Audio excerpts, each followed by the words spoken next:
16 WEPT News at 6 starts now. It's incredible power. Incredible. Residents recount a tornado nightmare, how they barely made it out alive. Plus, new images are just coming in of tornado damage. We'll show you the trail of destruction left behind. And emergency leaders are stepping in to help with recovery. We have team coverage tonight of the devastation. Now, your weather first.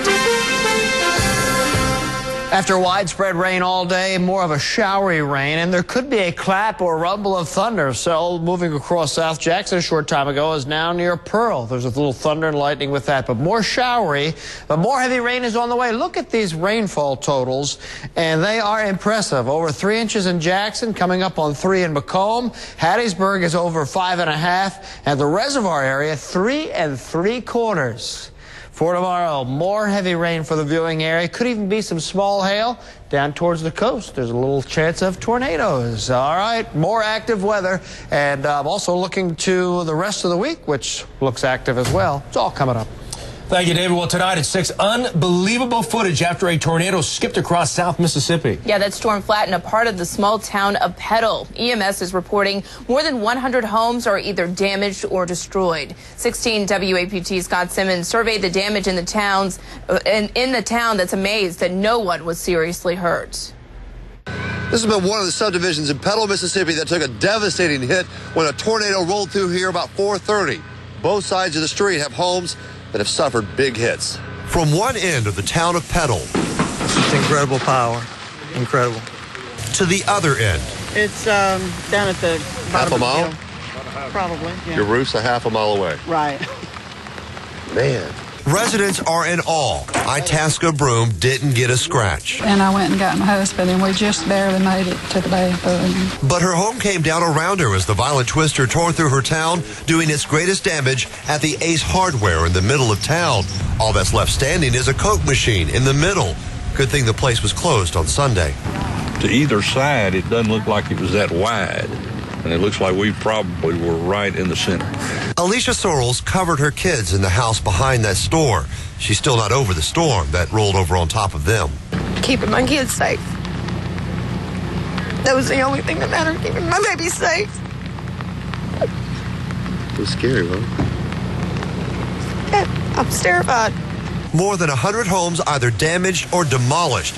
Jim Lawless says only divine intervention saved his family. One of my daughters over, a little 18-month-old baby, was laying in this back room in the bed, and the wind was pulling him out when she reached and got him by the ankle and pulled him down beside the bed.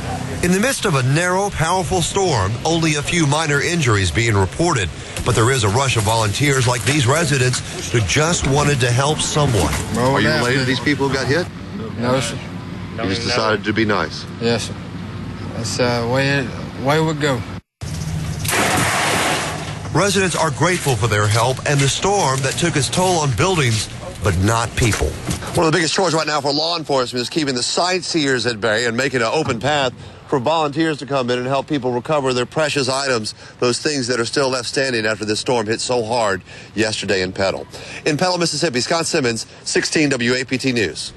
Amazing images there. Well, this tornado destroyed buildings on Southern Miss's campus, leaving behind lots of debris. As 16 WAPT's Tammy Eswick reports tonight, crews are waiting for power to start the cleanup. It's a war zone.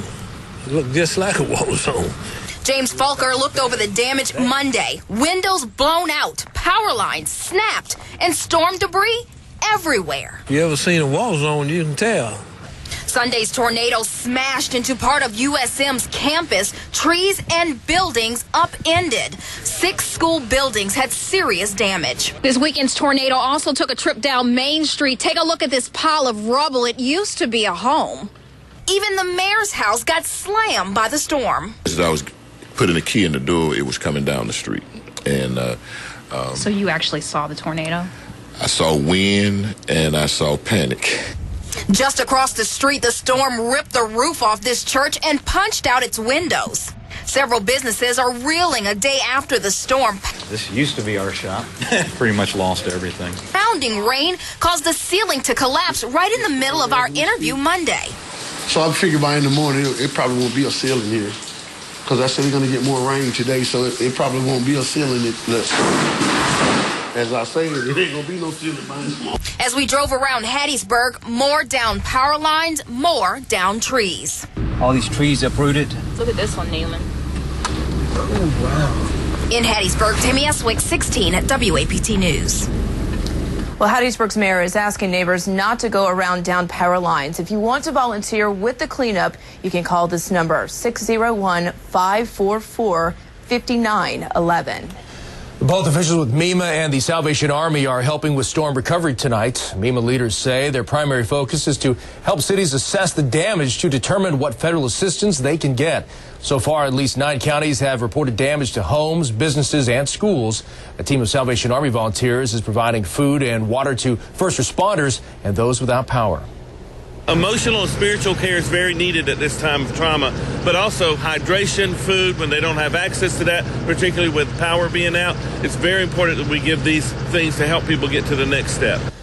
MEMA and Salvation Army officials say they plan to be in the impact areas until they are no longer needed. Different problems in Jackson with rain steady for the last day and a half. Parts of the Presidential Hills neighborhood are bracing for more flooding tonight. That neighborhood looked like a small lake when the first round of rain came through yesterday. As 16 WAPT's Megan West reports, it's a problem neighbors can't escape. This is the kind of weather that makes living on James Garfield Circle tough. After just a couple hours of heavy rain, this street will look like a river. This is what James Garfield Circle looked like Sunday. Inches of water covering the pavement. So deep, some residents told us they were scared to move their cars. I have to miss work a couple days, and a couple times I'll miss work because water go in the car. Storm drains are part of the problem out here on James Garfield Circle. This one is full of trash, it's full of pine straw, and it is quickly filling up with water. Our meteorologists say we are expecting at least 2 more days of rain. That could mean tough traveling for folks out here in Presidential Hills. Reporting in Jackson, Megan West, 16 WAPT News. To track tornadoes or severe weather anytime, download the 16 WAPT Tornado app on your smartphone. And if you have pictures or video of the damage, upload them to the ULocal section of WAPT.com. Well, all this rain could have an impact on the Dixie National Rodeo. The big show is at the fairgrounds in Jackson, and officials say the rain could make things a bit messy for the cowboys and cowgirls with mud and standing reindeer stalls. But they also say it may lead to a boost in ticket sales. It might entice some people to come inside, to see the show. Most of the areas used for events are covered, which is why organizers hope people will continue to turn out. The rodeo is here until Wednesday, February the 13th. Well, Catholic leaders in Mississippi are reacting to the stunning news from the Vatican. Pope Benedict announced he is stepping down. Leaders say the resignation caught them off guard, and they are saddened by his decision. The Pope says the duties of being Pope require strength of mind and body, and he simply isn't strong enough anymore. He plans to resign February 28th. The pontiff becomes the first to resign in 600 years. 2 inmates who escaped from prison and killed an Ohio businessman in Mississippi pleaded guilty to kidnapping. Ricky Wedgeworth and Darian Pierce are charged in the death of David Cups. We've got video of police chasing those 2 in Memphis, where they were caught and arrested. Investigators say they kidnapped Cups from a hotel in Vicksburg after escaping from the Louisiana State Police compound in Baton Rouge in March 2011. Investigators say Cups was beaten and strangled for his rental car. Jury selection began today in the trial of a former Jackson police officer accused of killing his infant daughter. Sir, you got anything to say about the charge against you, sir? That's Mateo Gray. During a previous court appearance, the former detective is accused of killing his 1-year-old daughter, Aubrey Brown, last November.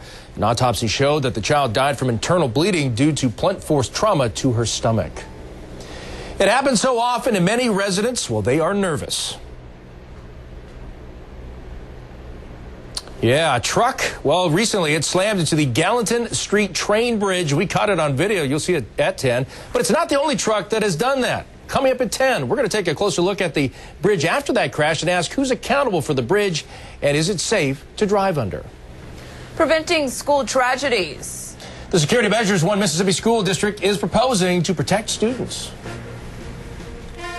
All right, EF4 in the Hattiesburg, an upgrade from EF3. EF2 in Marion County, same cell, but it broke apart. They haven't surveyed the one near Arm in Lawrence County, but that was probably a weaker tornado. Plenty of rain still on the way. I'll tell you when it finally gets out of here. coming up. The Associated Press Best Newscast in Mississippi and an Emmy Award for Best Newscast in the Southeast region. This is 16 WAPT News, the one to watch. Tonight, Low Bridge. It happens here all the time. Who's accountable? How long can it survive impacts like this? And the weight of massive trains above. Low Bridge danger. Tonight at 10.